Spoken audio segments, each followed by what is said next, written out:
Headline રાત્રે ચોરી સવારે ચોરી પકડાઈ એટલે શાળાની બહાર ખુરશીઓનો ખડકલો।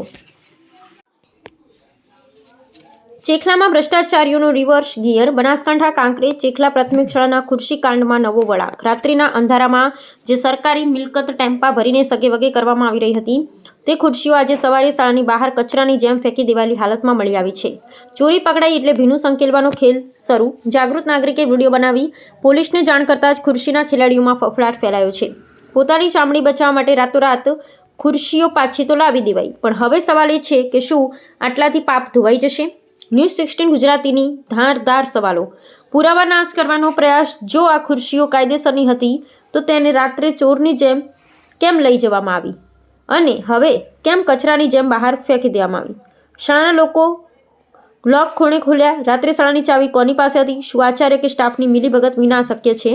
ગેરમાર્ગે દોરવાની ચાલુ। શું હવે એવું બહાનું કાઢવામાં આવશે કે આ ખુરશીઓ ભંગાર હતી? જો ભંગાર હતી તો ટેમ્પોમાં ભરીને ક્યાં સગેવગે કરાતી હતી? ડીઓ સાહેબ હવે તો જાગો। સરકારી મિલકત સાથે આવો રમતગમતનો ખેલ ખેલાઈ રહ્યો છે। શું તમે હજુ પણ મૌન રહેશો કે પછી જવાબદારોને જેલના સળિયા પાછળ મોકલશો? જનતાની અદાલતમાં સવાલ।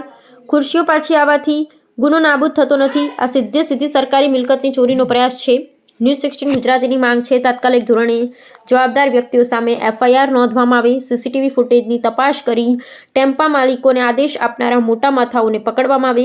શાળાના વહીવટની તટસ્થ તપાસ થાય। ચોરી ઉપર સીનાજોરી નહીં ચાલે। ન્યૂઝ 16 ગુજરાતી આ મુદ્દે સતત નજર રાખશે। અહેવાલ જયંતિભાઈ ઠક્કર।